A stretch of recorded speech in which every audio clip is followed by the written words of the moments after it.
Was $16 a month. Sorry, no Medicare or insurance accepted. So call right now to order yours. 800-823-5826. 800-823-5826. 800-823-5826. That's 800-823-5826. If you are trying to quit drinking or doing too many drugs, listen to me. You don't know me and we'll never meet.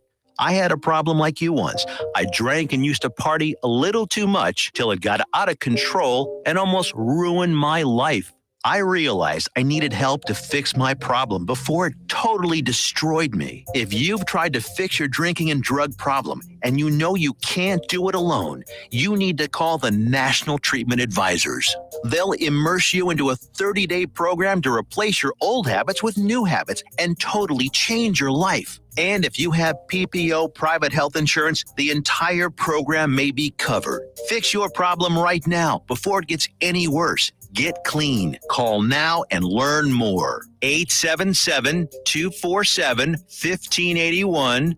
877-247-1581. 877-247-1581. Fast Track Student Loans can get your student loans out of default, stop any wage garnishments, stop collection calls, and stop seizure of your tax refund. Give yourself a break. Stop the stress and get your student loan payments down to as little as $25 a month based on what you can afford to pay. 800-709-4395. 800-709-4395. 800-709-4395. 800-709-4395. Attention all business owners and creative minds. Do you need a unique and personalized touch for your products? Look no further than Romika Laser Engraving and Custom Designs. I'm Ron Phillips, co-owner of Romika Designs. We offer custom laser engraving services for a variety of products, including promotional items and corporate or personal gifts. With state-of-the-art equipment and a team of skilled designers, we can engrave intricate designs on virtually any material.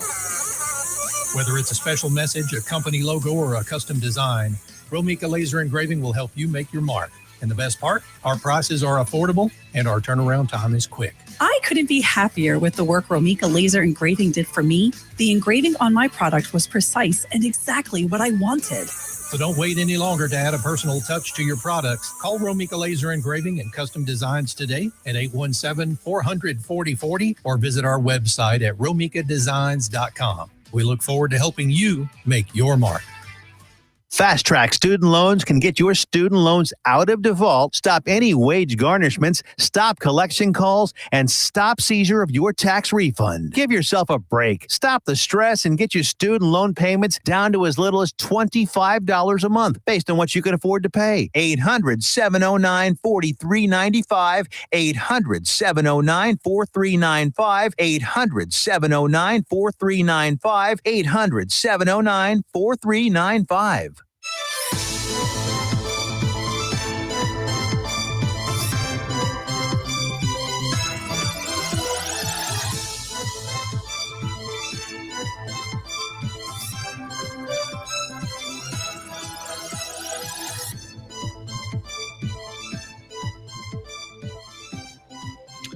Good evening, Johnson County.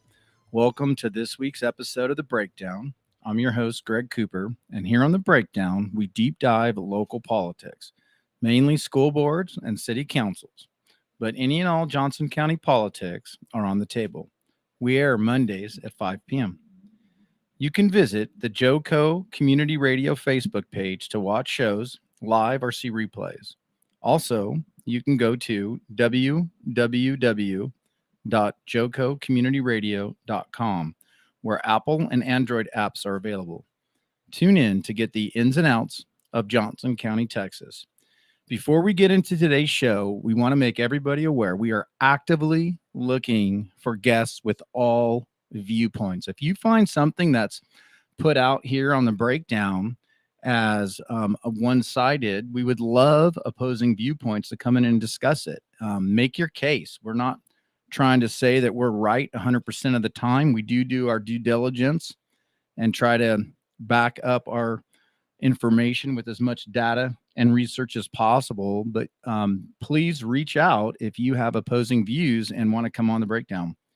So we're going to jump right in to introducing tonight's guest.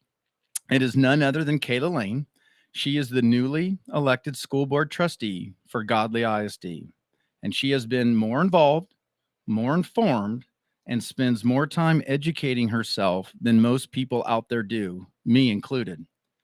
I really wish the entire community of Godley knew just how much time, energy, and effort she spends trying to learn about all facets of ISDs and local government. Not just here in Godley, but she due diligently looks at all aspects across the entire state, comparative analysis with other school districts, and she even monitors education changes and things on the horizon at the federal level. Where to begin with Kayla Lain?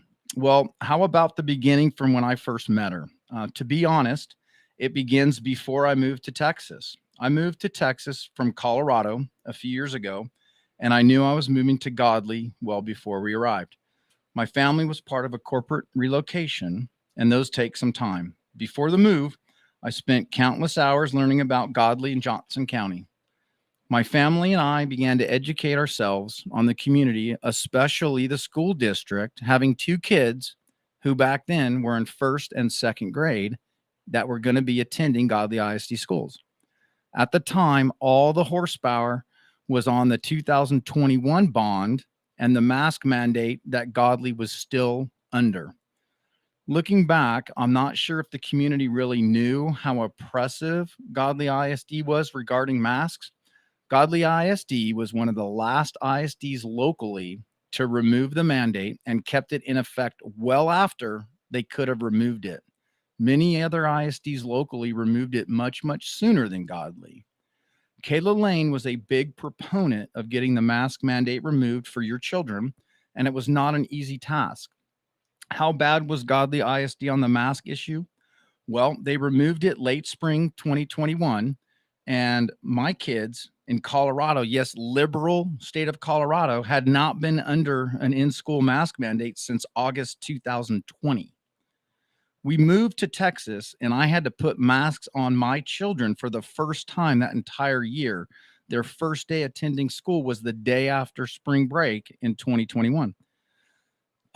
They did not end the year in masks, and Kayla Lain and some other very involved parents were very diligent in fighting that fight to get children out of masks. So she should be thanked for that. At the time, I was far more focused on the 2021 bond and the poor prioritization of the district needs. Kayla and other parents had a solid handle on the masks, and they were instrumental in finally convincing the ISD to remove the mask mandate. At the time, around the same time that the 2021 bond was being voted on and the mask mandate fight was ending, two ISD school district employees gave a briefing on a new curriculum they were bringing in at a school board meeting. It was called Second Step Transformative Social Emotional Learning, and it was from a company called Committee for Children and was CASEL aligned. The district employees bragged about modeling the future of Godley ISD after Austin ISD. I was familiar with this curriculum, with Transformative SEL and CASEL, having moved and lived in very liberal and progressive areas such as California, Seattle, and Colorado. It was developed in progressive Washington State and made infamous by Loudoun County, Virginia. I was approached by a group of parents asking me if I knew what it was after a school board meeting. I did, and have been working with Kayla pretty much ever since that. We have worked with a lot of other citizens across the state, some in other states. Kayla had the courage to run for school board trustee in 2022 after realizing that the school board was nothing more than a rubber stamping shell of a governing body and was more concerned with appearances, image, and athletics than individual student outcomes and parental rights. Kayla has been more involved behind the scenes, working for a change, a lot more than most know. She's effectively responsible for a ton of positive change in how some things operate. But the ISD continually throws more and more roadblocks her way. She does not brag about it. She does not broadcast it. She just continually grinds away, working diligently for parental rights.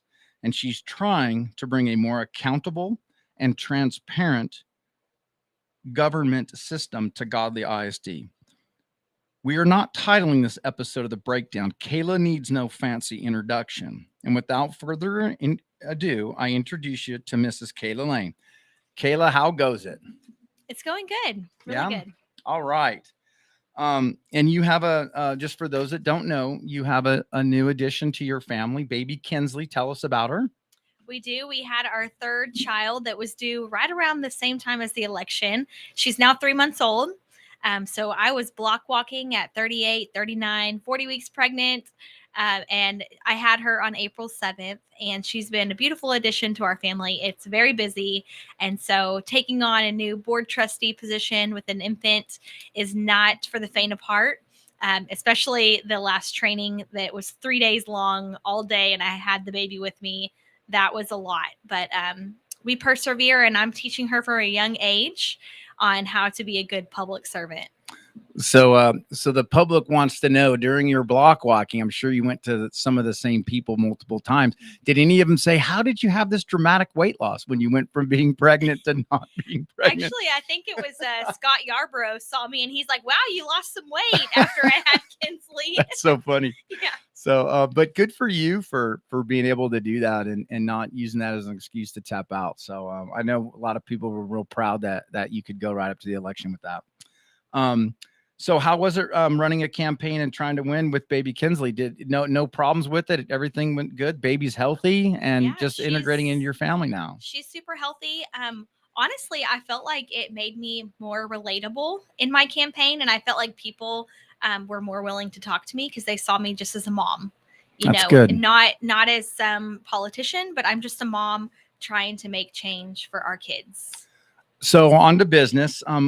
What made you this? You've run 2 times. One you lost, and one you won. The most recent one you won, and now you have a 3-year term. What led you to run? Why did you run? What led me to run in 2022 was that I had a lot of pushback from community members when I was vocal about wanting change in the district. And I basically was told, well, why don't I run for school board if I'm, so passionate about change? And so I decided to put my money where my mouth is and to actually run for change and not just be a squeaky wheel and not just complain, but do something about it. And after I lost in 2022, I decided to try again in 2023 because that was my first time ever running for a campaign or knowing anything about it. There was a lot that I learned and a lot to improve on. And so I think really what was my number one success in winning the 2023 election was block walking. And I've heard from many people that that is the most effective thing that you can do for your campaign is just walking the streets, knocking on doors, talking to people, and having that one-on-one interaction. Well, I remember you got in the game real late in 21 and 22. You didn't have that problem. And you had set yourself up with some debates with Lone Star Patriot groups in Godley. You did some debates, and I was shocked to not see some of the incumbents, the existing school board members, come out and address the community on why they deserve their vote for a second term. Was that kind of disheartening to see them not come out and justify why they should receive a vote again? It was very disheartening, especially since a lot of people like to peg me as the other side. And when I was against the bond, people were like, well, why don't you, you're just one side of the story. Why don't we hear from the other side? And so we tried to have some debates with people that were pro bond. So it is very disheartening to not be able to have that interaction with the other side. And I don't really think we do have sides. We're all just doing what we think is best for the kids. And if we have opposing views, I think it's important to have the free speech to discuss those and to have those tough conversations and be able to iron out why we disagree and to have those conversations that we weren't able to have because they did not come to those debates. Absolutely. It's the people deserve to have all sides presented. And when one side is staying home like Joe Biden did in his basement and not coming out and presenting why they deserve another vote, it makes the side that is being vocal look a little bit negative in a certain way. So hopefully in the future, all candidates, city council and school board candidates, all of them, the incumbents and not, will come out and justify. I know Roger Corneliuson did with the city, and there's no doubt winning by 2 votes. That was because he showed really well. That is exactly why he got elected. So I hope in the future they do that. So on to the election results. There was 2,448 votes cast in your election. The year before, there was only 1,184. The turnout generated, and the bond had a lot to do with this, but overwhelmingly turnout, the best turnout in history, and you got 701 votes. You soundly beat the number 2 individual, and you got the most votes. What would you like to say to the people that voted for you and for the ones that didn't? Is there anything you'd like to say to them and thank them for getting involved? Yeah, definitely. I want to thank everyone that voted for me and supported me, and everyone that got my name out there. I appreciate it. I hope that I do them proud. And I truly am working for the citizens. I'm not just a member of the school board, I'm not just an official for the ISD, but I am there because the citizens put me there. And so my focus is always on what the citizens' community and what their needs are, what their concerns are. And I really hope for those that didn't vote for me that they realize they can still reach out to me. I would love to hear from them on why they didn't vote for me, what their concerns about me are. And I would love to be able to have those conversations with them. I know we had a newer family to Godley that I had the opportunity to talk to because they actually came to one of our forums and they originally did not support me.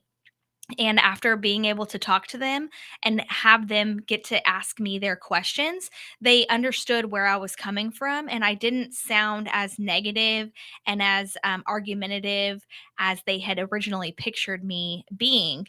And there's just something about that face to face, Absolutely. interaction. So I really hope those that didn't vote for me feel like they can come to me and have those discussions because I'm an open book. And here again, I started this radio show during the election time and was getting involved with that. And we tried to get people on. Like, I was a big anti-bond guy because I thought the bond was way too bloated for the community Godly. And we tried to get proponents of the bond to come on and justify their case. And it's really difficult when both sides. So I encourage everybody, no matter what side you're on, make your case. Use facts, use data. Don't use hyperbole, but make your case. So you ran on a platform of core educational values and freeing up teachers' time, teachers being tasked with too much stuff that doesn't meet the basic needs of the kids, freedom of speech, transparency with the ISD, fiscal responsibility, and parental rights. Do you want to talk just briefly about these things and why you ran? And we'll go into some depth with some of these here in a minute. Yeah. So with the core education, it's obvious if you look at the academic scores across the state of Texas, we are underperforming as a state in the areas of reading and mathematics. And so we're constantly piling on things like social emotional learning onto these teachers, and we're lagging behind so far in mathematics and reading. And so one of the things I would love to do is to be able to free up teachers to focus on core academics. If teachers want to bring in programs like CTE or like social emotional learning, then have designated teachers to teach those things. Don't just expect the teachers to have to teach that on top of the academics that they're already trained to teach. Also, with the freedom of speech, I believe every parent should, or community member, taxpayer, should have the right to show up and have their 3 minutes of time at a school board meeting and get to speak on whatever they want to. And so I would love to see the BED policy change to be more open to freedom of speech. Transparency, I believe that everyone should be able to see the documents for the open session and the board meeting. That's something that at the last board meeting I requested a future agenda item. And because there is a new policy that now requires 3 board members to get a future agenda item, I urged other board members to also submit that same request so that we can upload onto our board book our documents for the board meeting for the public to be able to know what we're going to talk about and really to be more transparent. And that is the whole purpose of TOMA, the Texas Open Meetings Act, is to be open and have open government for the people. So I really feel like that fulfills that. And then for fiscal responsibility, as we saw in the bond, and one reason I was majorly opposed to the bond was because of the outrageous amount that we were asking a small town to pay for.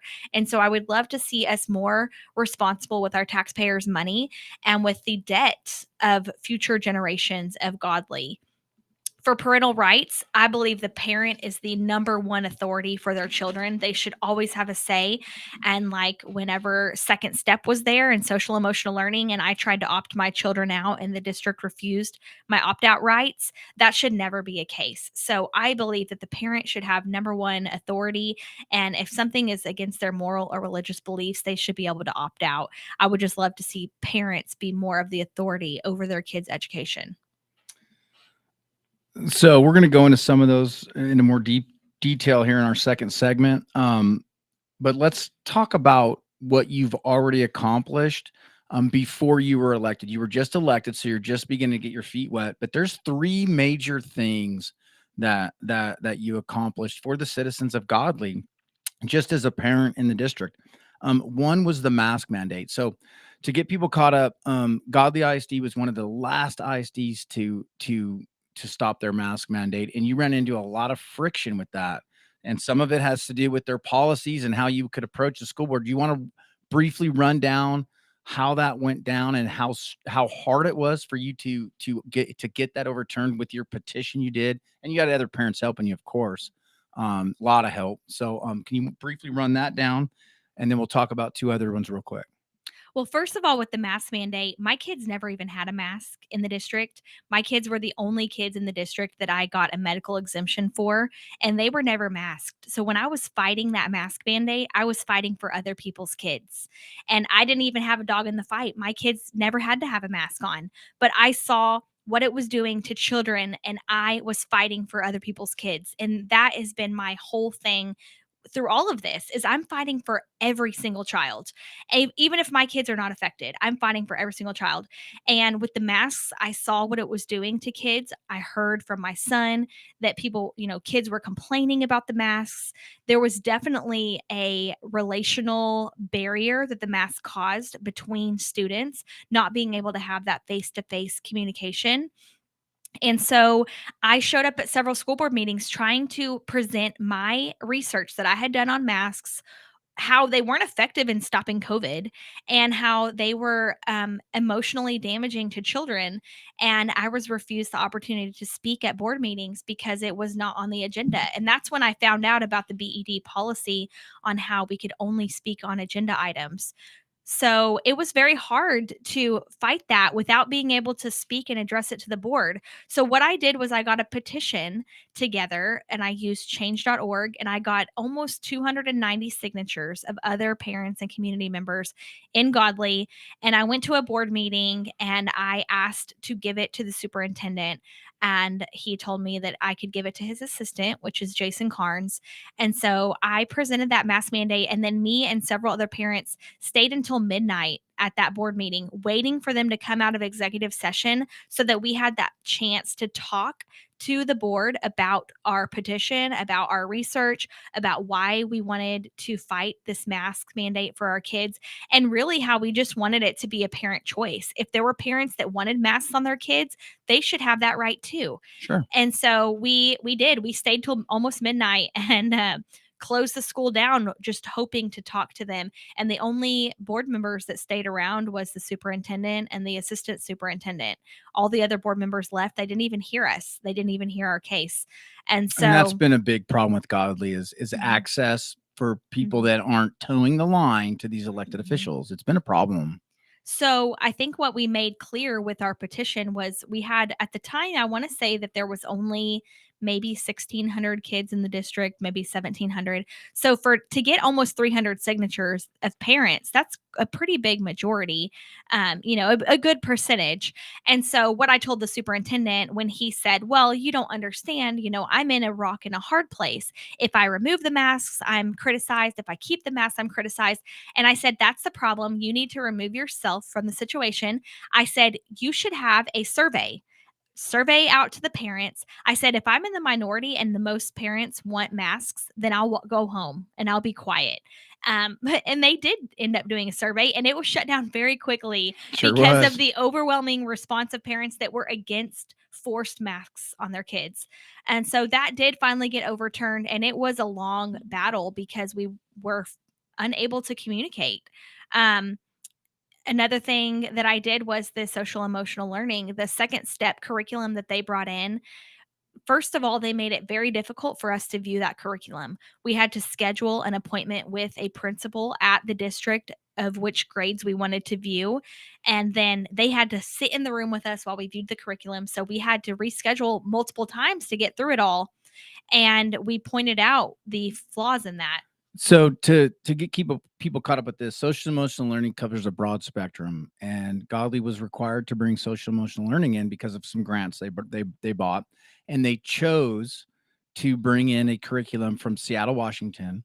They chose to model it after Austin ISD, and in violation of state rights, which allow parents, citizens, and everybody to have access to all curriculum. They chose one that was copyrighted, and they hid behind the copyright laws to prevent parents from seeing what this curriculum was. And I went with you. We went to numerous, we went to pretty much, I think, every campus at least once. And we had researched this with some other parents that had done deep dives in other states of this same curriculum. And so we knew where a lot of this bad stuff was, and it was definitely there. And the individuals in charge of this curriculum, they actually hired a social emotional learning coordinator, had no clue where this stuff was. And what were the results of, after that long battle, what were the results of that? So the district knows that you were affecting change long before you were ever a trustee. Yeah. So the most damning, really, curriculums that we found were 7th and 8th grade, and we ended Absolutely. up getting those grades removed. So they began using 6th grade curriculum for 7th and 8th grade because a lot of the critical race theory principles, the gender confusion principles, were in that 7th and 8th grade curriculum. So for those that never saw this, there was a lot of social justice pushing things, encouraging children to go out and basically protest all over. There was in 8th grade, I believe it was the second lesson, there was a sheet that the children were told to choose their gender, choose their race, and that would carry with them the remainder. This was very, very damaging stuff, considering when we brought this up to the school district and the trustees, they were absolving themselves, saying this is not there, and it absolutely was there. Yeah, so when I showed them where it was in that 7th and 8th grade curriculum, that was removed. And so And good for them for removing it, Yeah. bad for them on doing any form of due diligence to see what they were actually bringing in. Other districts built their own curriculum. Other districts used indigenous to Texas curriculum. Why Godley chose to go to Seattle, Washington, why they were bragging in school board meetings about modeling after Austin ISD, I don't know, because they say they want these small term values. We're getting short on time here. So before we go to break, let's talk about what you've done on the School Health Advisory Committee real quick. Yeah, so the School Health Advisory Committee, one of the major things that I've done was our health curriculum was about to have to be adopted. And so I got some safeguards in place and some questions that we can ask curriculum providers before they come to Godley, before we even look at them. If they have these things, then we don't even want to look at them. One of them was critical race theory and equity principles. If that was anywhere in the curriculum, we didn't want to hear about it. If there was any transgender ideology, we didn't want to hear about it. And so we got a few of of these questions and these safeguards in place to help. And another thing too, we had a curriculum provider come for the anti-bullying, and on their little bookmark that they gave all the students, it had the Trevor Project on there as one of the resources. And I Oh, boy. pointed out how terrible the Trevor Project is in allowing minors to talk to grown adults about sex, and then to quickly get out of that chat and erase the history so the parents have no knowledge of it. And so I was instrumental in getting that curriculum provider to not come into Godley and to give these bookmarks to all of our students. And for those that don't know the Trevor Project is an LGBTQ transgender affirming website that partners 13 to 24-year-olds to discuss this behind parents' backs. We'll follow up in a second. We're here with Kayla Lain on the breakdown.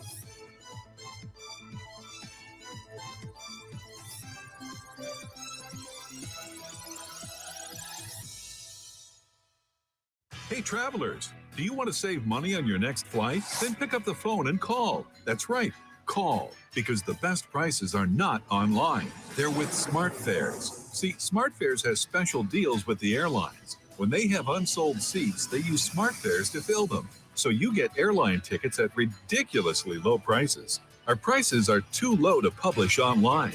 With the extra money you'll save, you can book another trip or treat yourself to dinner or shopping. So stop searching all of those travel sites to find the lowest price on your next flight. Let one of our SmartFares expert travel agents find ridiculously low prices for you. Call SmartFares today and get the best price on your next flight. Guaranteed. Also, save up to 50% off business and first class tickets. 855-325-1820. 855-325-1820. That's 855-325-1820. Fast Track Student Loans can get your student loans out of default, stop any wage garnishments, stop collection calls, and stop seizure of your tax refund. Give yourself a break. Stop the stress and get your student loan payments down to as little as $25 a month based on what you can afford to pay. 800-709-4395. 800-709-4395. 800-709-4395. 800-709-4395. Fast Track Student Loans can get your student loans out of default, stop any wage garnishments, stop collection calls, and stop seizure of your tax refund. Give yourself a break. Stop the stress and get your student loan payments down to as little as $25 a month based on what you can afford to pay. 800-709-4395. 800-709-4395. 800-709-4395. 800-709-4395.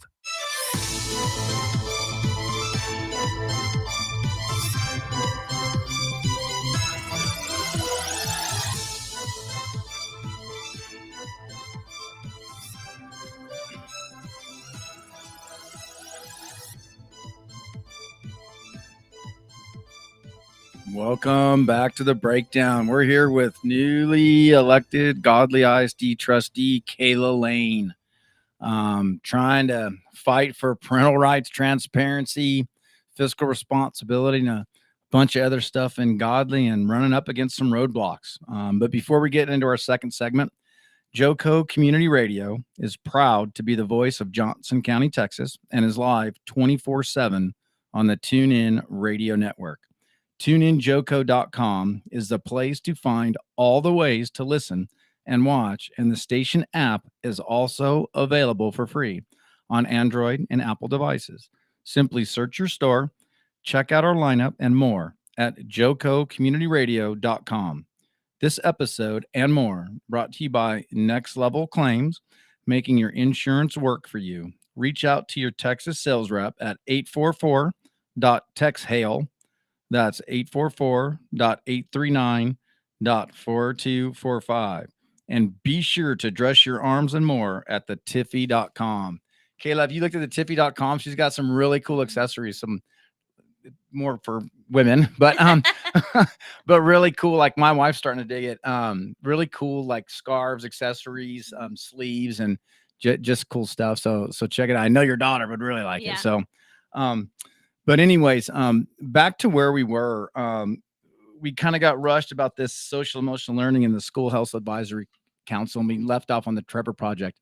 The Trevor Project is actually linked within a couple clicks from Godley ISD's website. And here again, this isn't a hit on anybody's personal beliefs, but parents should know if their child is going down these roads. And when a vendor is coming in, guiding guiding them to a website, which specifically the very first thing on this website says, click here to free up and clear your cache and history and make sure nobody sees you. If you're concerned about what it is, go to the trevorproject.com. I think it's .com, but the Trevor Project, and look up what this is, Godly. This partners 13-year-old minors up to 24-year-olds and asks them to discuss in a chat room how to transgender, and it guides them through this with counselors. And the fact that you were able to stop this in its tracks is huge. But let me ask you a question, because this goes down to the crux of some of the problems in Godly ISD. Did anybody else on the SHAC committee, including staff, have any idea what the Trevor Project was? Rhonda Evans did, because we had mentioned it to her before. And so she was aware, but nobody else seemed to know what it was. And they were, quite frankly, shocked and disgusted that was even there. And honestly, shame on that vendor that was there, because they were super innocent in their presentation of this curriculum as just, we want to stop bullying for kids, and we have all these great curriculum, we make it fun for children. And I just happened to look at the bookmark that they said they give the children, and I'm looking at the resources, and I see Trevor Project on there, I see loveisrespect.org on there. Yep. And so 2 huge red flags. And so these are things they're going to hand every single student, and they're going to carry it with them. And, a kid's going to go look up those websites to see what they are. And so I was like, you parents need to know what these curriculums and these resource centers are. And for me, a huge issue with the Trevor Project is the whole erasing your history. Yeah, they're purposely teaching kids to hide it. And from not their only parents, and that's what the whole but if there is, there's such a huge human trafficking issue, and if there is someone that's targeting minors on there, and then their chat history is gone, how are you ever going to find that person, track them down? I mean, being able to erase your history is a huge problem. And again, this comes down to the parental involvement, the school driving a wedge potentially between parents and their children. And, we're not trying to impose necessarily values on everybody, but the parents need to be involved with some of these more complex decisions that could potentially be life-changing. And one thing I've tried to really get through to the district too is that they're very naive in thinking this isn't in Godly. We haven't brought this here, but there's outside sources trying to bring this here, just like this curriculum provider was trying to just sneak this little bookmark into this curriculum. And I've been I think one of my biggest taglines is that we need people to antagonistically sit at the gates and look at everything coming in before it gets here. Just making the assumption that, well, we're Texas, this isn't going to happen here. That's naivety at this point. There's too many federal dollars, too many international dollars that are pushing this stuff in. There's too much easy money via grants, and it takes solid due diligence and an antagonistic view to prevent this stuff, just like you were doing well before you were elected. So citizens of Godly really owe you a debt of gratitude in some of the things that you've done, and you get beat up, and so many people have no clue about some of this behind the scenes stuff that you do, and they really need to. And props to you for not bragging about it and championing it like that. But people really need to see what you're doing behind the scenes. So we're going to move on now. So now you're on the school board. And so now you have a different role. You have a lot more say in oversight. And one of the big concepts that ISDs love to champion is what is called the team of 8 concept. So what, in your mind, what is the innocent definition of the team of 8? And then we'll get into how it's actually pretty controversial. Well, they push it as good optics, because if the board is unanimous and the board is all on one page, then it's not going to bring questions into the minds of parents and community members when they're voting on things. But what it really does is it takes away the voice of the individual taxpayer who elected individual board members because they aligned with their values. And if they're just voting in a block with the board and not voting for the taxpayers and on the values that they ran on, then they're taking away that taxation without representation. It also combines the superintendent in that, and nobody would ever say that the superintendent and school board should not have a solid working relationship. However, the school board, the elected officials of the taxpayers, have an oversight, and they are basically, per TASB, the main function of a school board is to provide local citizen governance and oversight of education. And the way that the team of 8 presents itself is that they're this unifying body. They make decisions behind closed doors and come out and present this pretty picture. And it's a bastardization of how government should be. Would you agree with that? Well, it's also just against what TOMA is there for. That's a whole nother thing. That's a whole nother issue. It's like government is supposed to be done in the open. That is the reason there's the Texas Open Meetings Act. Those discussions and disagreements should be done in the open for the public to see. It was very refreshing the last board meeting because there actually was a disagreement on the handbook changes. And it's good. And I think that some of the first non 100% votes were your votes, that you've done a couple votes, and we'll get into those here in a second. But so school boards are supposed to adopt a budget and set a tax rate and communicate with the community. I don't think Godley ISD does that. The school district sets a tax rate and justifies it to the school board, when the school board should be saying, ISD, you're going to operate within this budget. You figure it out and tell us how. And it kind of is the opposite. Also, communication with the community. They put up roadblocks over and over and over that prevent the constituency and the taxpayers from communicating directly with the elected officials. Would you agree with that? Is that fair to say that? Yeah. So at the last school board meeting, there was actually someone there from Citizens Protecting, I can't remember the name. Citizens Defending Freedom. Yeah, Citizens Defending Freedom. And a representative wanted to talk at the school board meeting and was denied because it wasn't an agenda item. And I didn't find out about it until after the school board meeting. And I'm very thankful that that person reached out to me. They found me on Facebook. They sent me a message, and I was able to have a conversation with them about what they were wanting to talk about, which is some future Title IX changes that may be coming from the federal government, which will affect every school district that takes federal money, which almost every single one does. And a school board member wasn't familiar with what Title IX was and was saying, well, this is why we have this policy, because we don't want people coming in here and talking about things that don't affect Godley. And I told her, I said, you really should look up on Title IX and what it is, because if this change comes from the federal government, it will be a mandate and it will affect Godley. And so, this organization, Citizens Defending Freedom, they were coming to basically warn the community on what the federal government is doing behind the scenes, what they want to do with these changes, which could have biological males competing in biological female sports. It could have biological males in female restrooms, and it could be very detrimental. So the Title IX changes at the federal level that they're trying to push, it allows the individual to choose based on the gender that they feel with that day to use the restroom of their choice. It criminalizes improper pronoun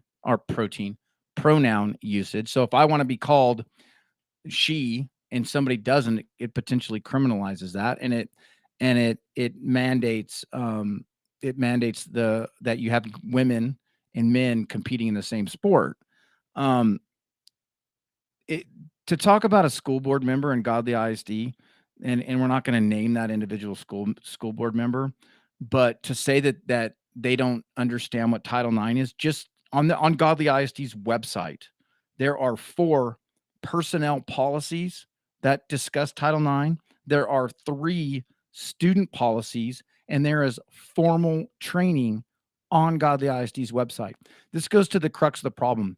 A lot of people in Godly feel that the existing school board members, other than you, really just rubber stamp a lot of this stuff, and they really just listen to what the senior administration wants them to listen to, and they don't do their due diligence. They don't dive into these topics, and they don't antagonistically look at this stuff so they could make a decision for their constituents. And it's really, really scary. The ISD's administration and themselves have a different ideology. They are self-serving for the school, and the trustees represent the entire community on a different level, and they have to have that delineating line to have that oversight. Would you agree? Well, and just like the city, I mean, to these people's defense, they have known these officials for a long time, and they blatantly trust them and blindly trust them, and they don't antagonistically look at what their BFF is bringing them that they grew up with, maybe went to high school with, because they just trust them because it's a small town, everyone knows everyone, they've been in school together for a long time. Everybody should trust but verify. And you Yes. have to do that. You have to verify what you're being told. And if you're elected, you have an obligation to put in that hard work. Being a trustee is more than going to raw school events, passing out cool rewards for academic success and athletic success. That's all great, and that's a big part of it. But you have to also do the tough work that's not as fun. Would you agree? Yeah, and really just verifying everything and scrutinizing everything. You know, the last board meeting, I think I spent about 9 hours reviewing every single document in that board meeting and reading everything line by line, and that's really what we have to do. And one thing I've tried to really get through to the district is that you have to understand the end game of what is coming to the districts, and what they're using the districts as a vehicle to put our country and to totally change our country, just like they've done in Russia, just like they've done in other communist countries. It starts with the kids. Absolutely. And it's an absolute evil, demonic agenda on our children. And they're using the school districts as the vehicle to do that. And these rural districts that are naive and thinking that that's not happening here, people really need to wake up. They really need to wake up. They do. They absolutely do. They have to be able to objectively look at themselves in a mirror and say, hey, I might not be sending my child to the perfect school, and I need to take an active role in being a part of the change and that we need to make. And just to go in a little more depth about this, and one of your big campaign, platform and promises you made to your voters, some of these policies. So we're going to talk about two policies. One is BED and the other one's BE. So BED is basically what it takes for a constituent, a taxpayer, a parent to speak to their elected officials. So there's two types of policies, and we dove into this last week with Nova a little bit. There's a legal, which is a framework that all districts go by, and then there's a local policy, and the individual school boards have some say and some latitude in how they implement a local policy. So the BED legal, it cites the United States Constitution, the Texas Constitution. It encourages public criticism. It says a board may not prohibit public criticism of the board, including criticism of any act, omission, policy, procedure, program, or service. It says the ISD shall take no action abridging the freedom of speech and right to petition the board for a redress of grievances. It says that the school board can't discriminate based on viewpoint. The local policy, Godley ISD chooses to implement a thing in their local policy which says you cannot go to a school board meeting and speak to your elected officials unless that topic is very specifically detailed out on the agenda. So to put this into perspective, how rare this is, Joshua ISD allows this. Burleson ISD allows you to speak. Crowley, Keene, Rio Vista, Granbury, Fort Worth, Aledo, Weatherford, Midlothian, Glen Rose, Cleburne, and I can go on and on. It is the norm to allow constituencies, taxpayers, parents, citizens to go into a school board and speak to the people that they elected. Godley shuts that down and heavy-handedly threatens parents if they try to circumvent this. Has that been your experience with this?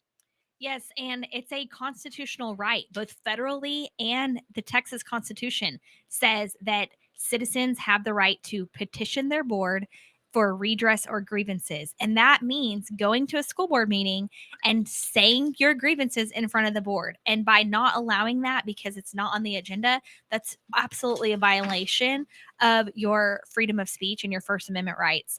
And I am one who received a trespass warning letter because I quote unquote went off of the agenda.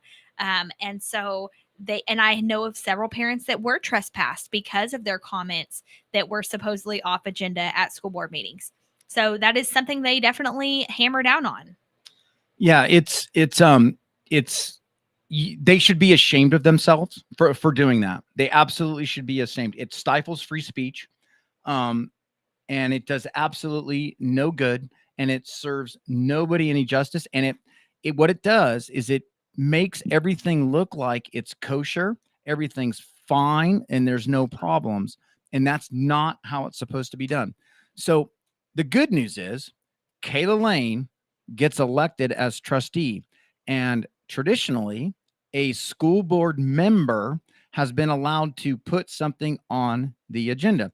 So with BED local policy, which prevents a citizen from speaking on something, now they have a voice in the school board to put something on the agenda so it can be discussed and people can come in and talk about it. However, you think Godley ISD wants to talk to parents? You think they care what you have to say? Well, let's talk about BE local policy. BE local policy is what it takes to get something on the agenda. Since Godley ISD has been in existence, they have allowed a single board member, elected official, to put something on the agenda. What happened the very first meeting you, Kayla Lain, was on the school board? What was the very first thing that they did? Well, first of all, I had a training with the president of the school board and the superintendent the Friday before my first board meeting. And I was given a packet that had all of the board policies in it. And the BE local policy that was in my packet was the updated policy that hadn't even been voted on as changed. So before, I mean, they were just guaranteed that it was going to pass. It was already in my binder. But what they were changing that policy to was from any single board member could request a item on a future agenda to now 3 board members have to request an item to be put on a future agenda. A quorum is 4 members. So it is very difficult to collaborate with 3 board members and get something on the agenda and not be making a quorum. And so it really does stop me from being able to put anything on a future agenda.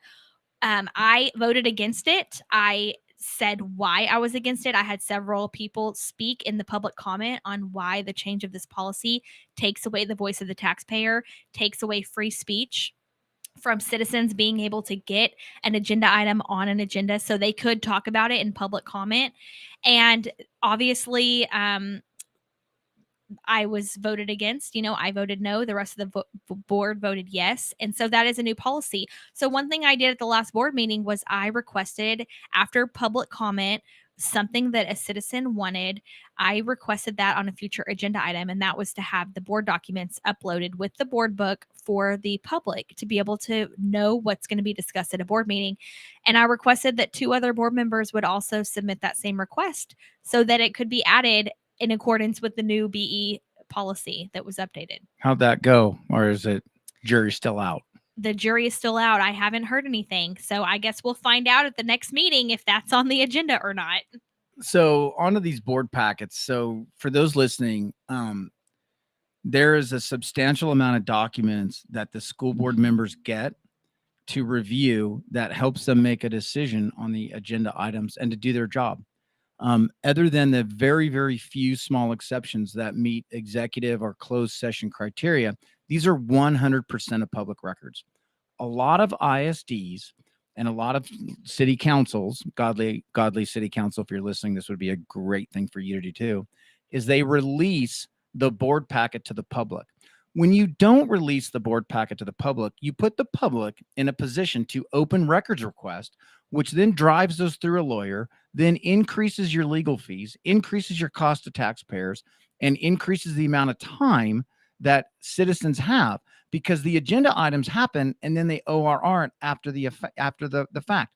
In full transparency, a board book should be mandatorily released. And the fact that they are even considering not releasing it speaks volumes for what certain trustees, elected officials, senior administration at Godley ISD really want the public to know about. If they're transparent and they're an open book, there's nothing to hide. You can't identify problems. You can't give proper praise unless you know everything that's going on. And this is a huge point of contention in Godley ISD, because they put wall up and roadblock up and speed bump up over and over and over again in ways to deter information that is completely publicly available from coming out. Would you agree with that? Well, yeah, and it also makes it very hard for the community to follow their own policy of speaking on agenda item, because all that they're given, I mean, for instance, the board meeting that myself and your wife had a criminal trespass warning letter from, we were speaking on the Godley Reads program, and on the agenda, all it said was Godley Reads, Aramy Cottle talks about Godley Reads. So we're thinking they're talking about reading. So I get up there and I talk about our reading scores and how we really need to improve our reading. And I'm off agenda now. And so I receive a criminal trespass warning because the public comment is at the beginning of the meeting. That item comes later in the meeting. I don't have an opportunity to talk at that point, and I'm not given the documents on what they're going to be discussing. So how do I even know what they're going to be discussing?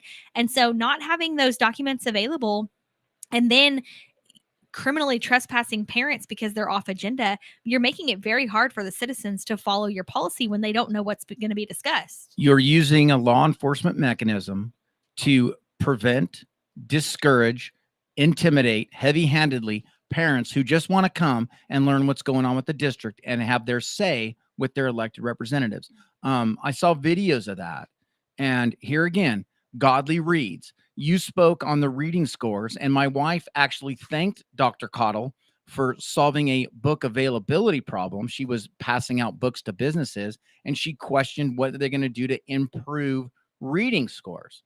Reading scores are terrible. We're not going to have time this show to get into a lot of the finances and academics. I hope we can have you back.